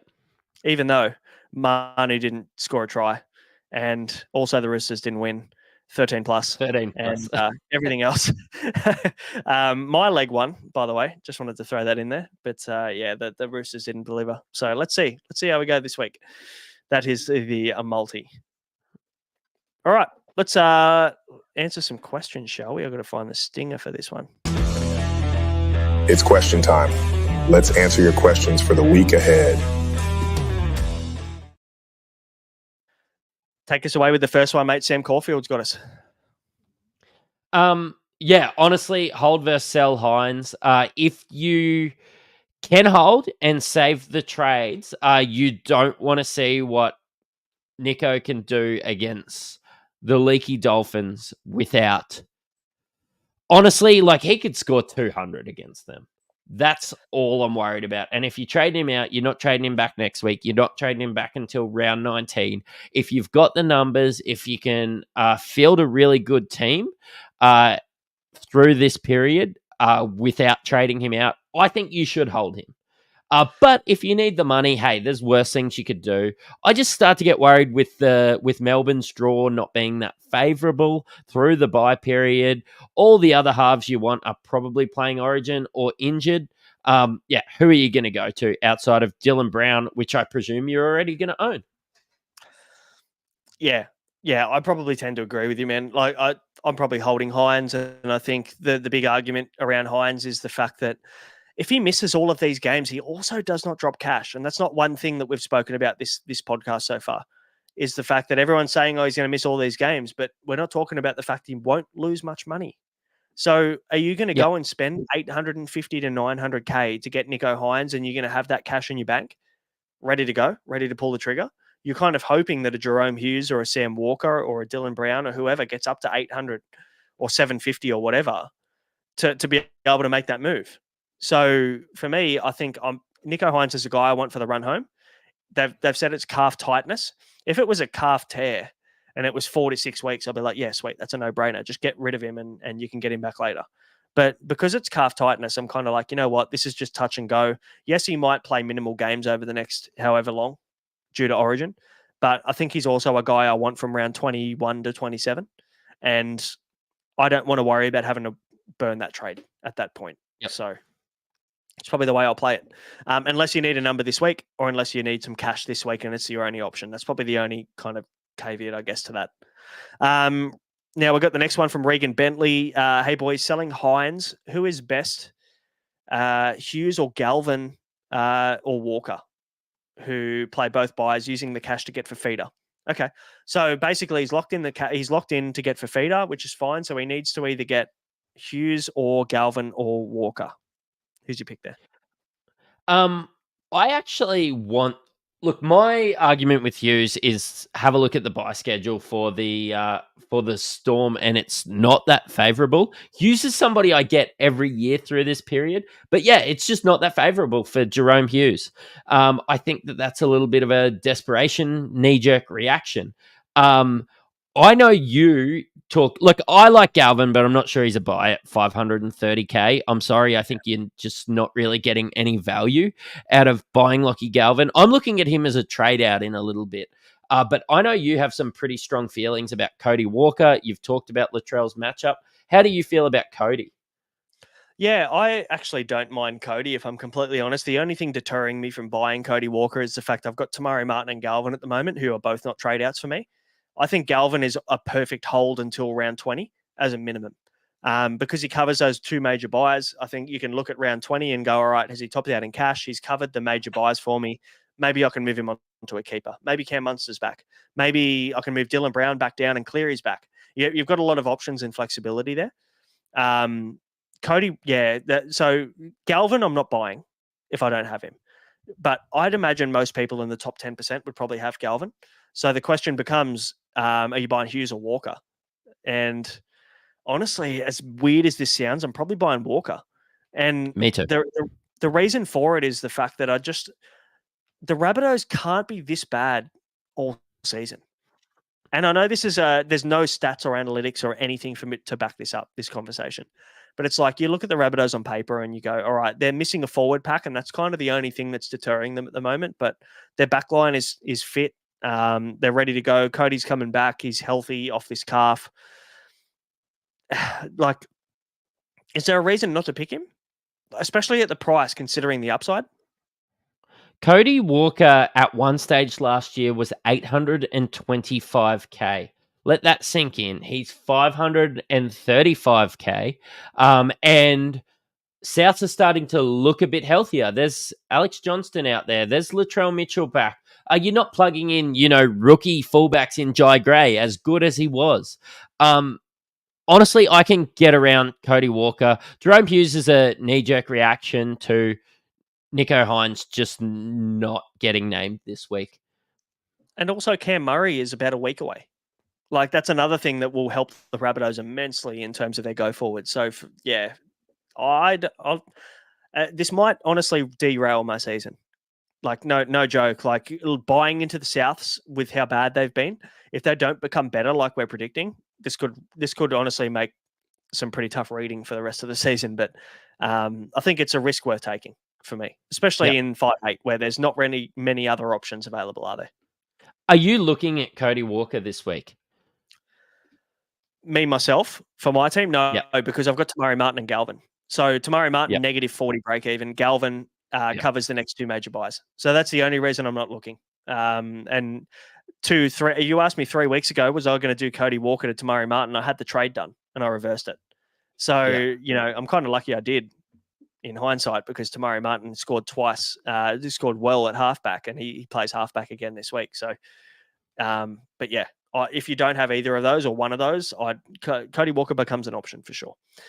Ian Johnson, he's gone Hines to Fuller. Hines and Fuller to Hughes. I'm assuming Jerome Hughes and Latrell. Next week doing Sam Hughes to Tarpany. Whew, loaded up. Love that. Yep. I'm looking at that Sam Hughes trade next week. I am super high on Taps. There's going to be a bit of content coming out on our Twitter and stuff to discuss. Maybe like Joey Taps or somebody else I haven't mentioned this week, Mitch Barnett. I'm just really interested to hear what people think because, of course, I filtered by front row forward. Mitch Barnett's like the third highest scoring front row forward or something crazy like that for the year. I just want to know maybe why we're not talking about Mitch Barnett. So, get on and have a chat about that. Yeah, I like it. Definitely some discussion to have there. And I know you've got basketball, so you just let me know when you need to leave whenever, and I'll cover the rest. Stephanos has the next one. He's gone Angus to Fafita, Hines to Hughes, Fuller to Latrell, with 23 trades and 2 boosts left. That is load up for me. Yeah, wheels up. That is the amount of trades you have left and boosts means that you can trade those guns out and get them back. So again, I'm saying like Hines isn't a trade out, but if you're going Hines to Hughes with 23 trades, I just think that you're going to see some massive green arrows in the next couple of weeks. And then I think if you want to get in Angus Crichton, you can later on, because I think you're going to want Angus Crichton back. I think you're going to want Nico back. But some of those guys holding Nico, you're going to jump them this week.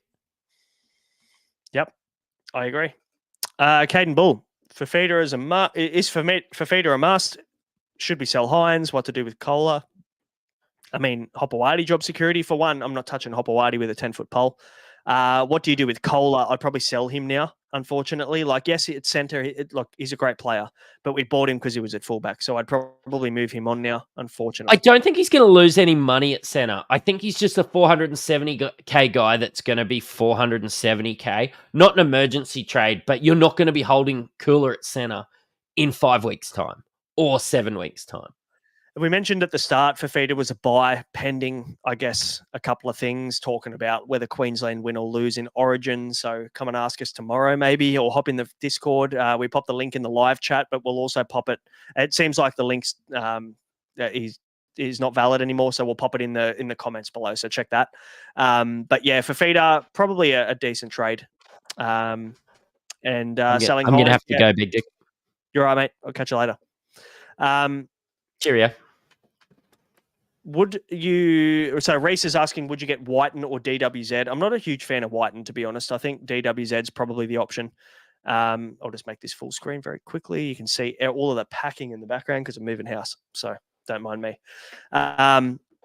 Yeah, not a fan of Whiten. I'd probably look at DWZ. I know I've spoken about the Rabbitohs in depth over the last the last hour and a half, but yeah, I think I'd probably still prefer DWZ, knowing that SJ is going to be back next week. That's probably my play there. What else have we got, guys? Aman hopped in the chat earlier. He's live now, so make sure to hop over and watch Aman Talks NRL Supercoach after this one, if you haven't already left, which is great. Thanks for hanging around. But yeah, he is live now, 8:30. I think he went live, so hop on and watch him after we're done. Jack, Hines to Hughes or Teddy to Ronaldo? I'm probably. Oh, this is a tricky one. I think I'd probably still go Hines to Hughes, considering the Roosters draw. I think with Teddy, he'll still back up. For the most part, he's always backed up from Origin periods. Question about Hines, we don't know how that's all going to play out. And also there's plenty of upside. In Ronaldo, I'd probably look at Ronnie Mulatalo. That's probably the way I'd lean towards in that one. Would you hold Cotter from Jack Thompson? And then also, is Tamari Martin good? First of all, would I hold Cotter? We spoke about this a little bit earlier in the chat.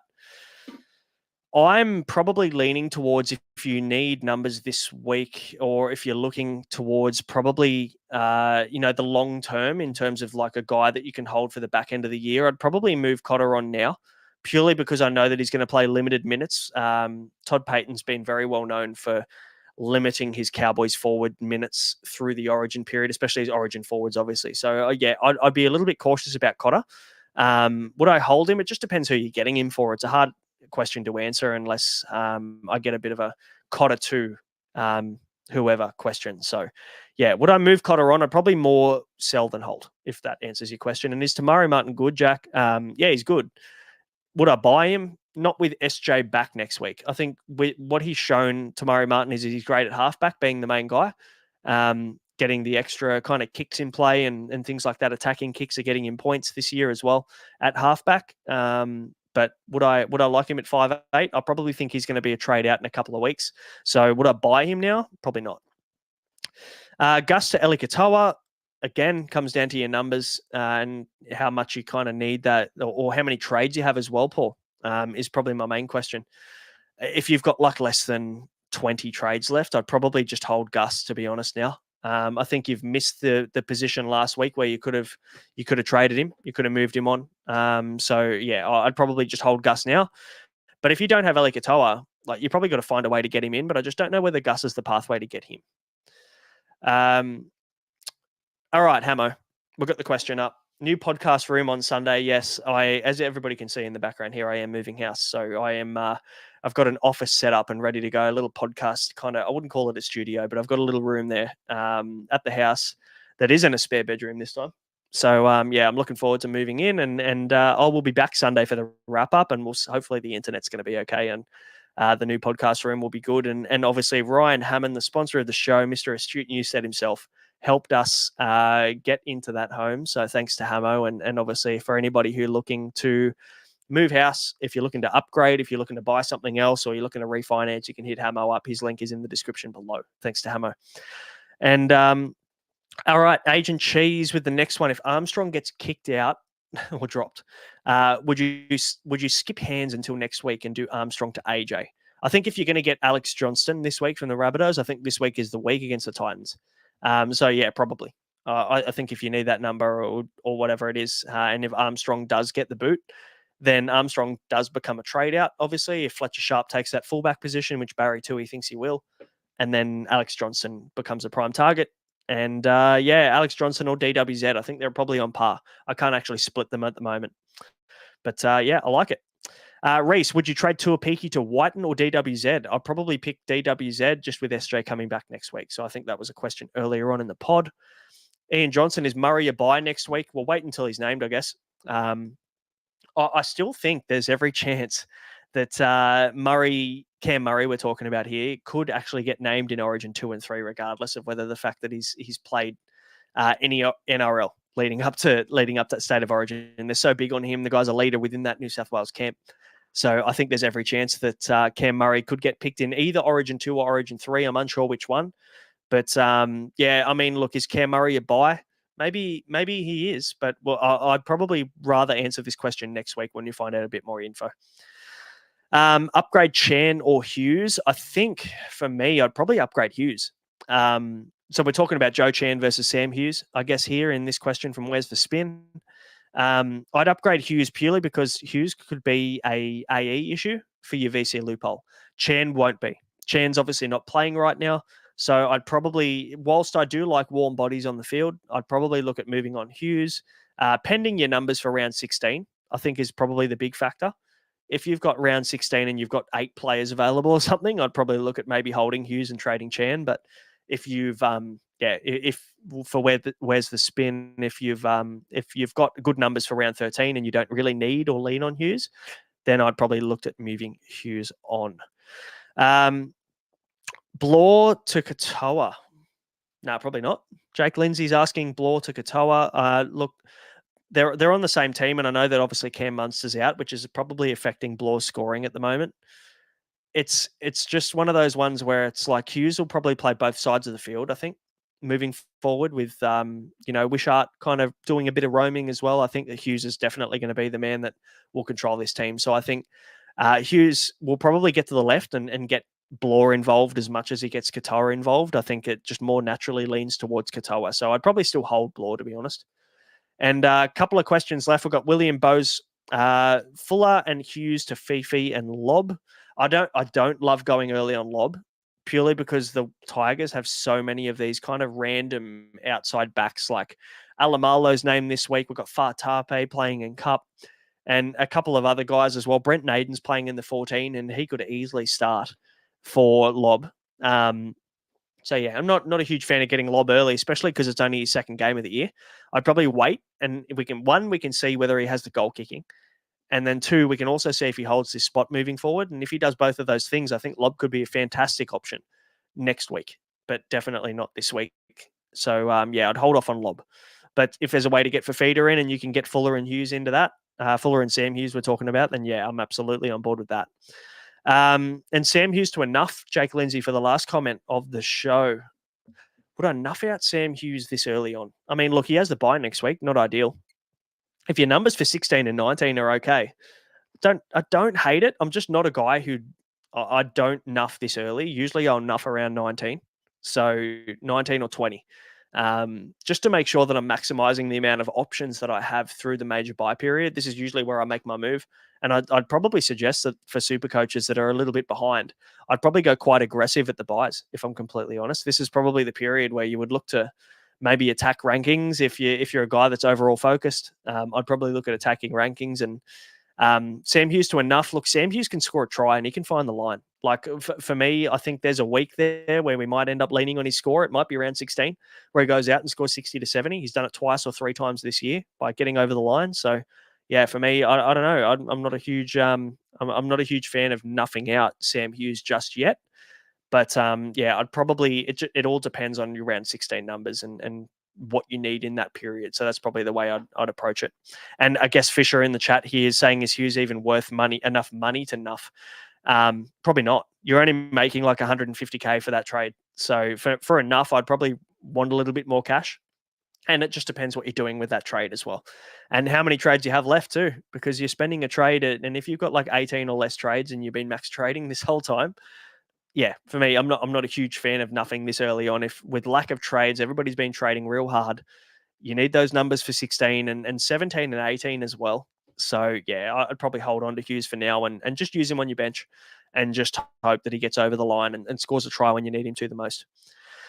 Guys, we're just about done. Appreciate everybody watching.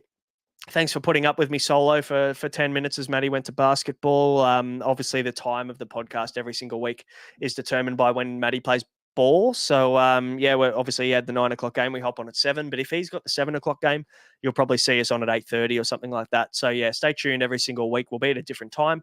But we appreciate everybody hopping on and sticking with us and sticking with me specifically at the end of the show.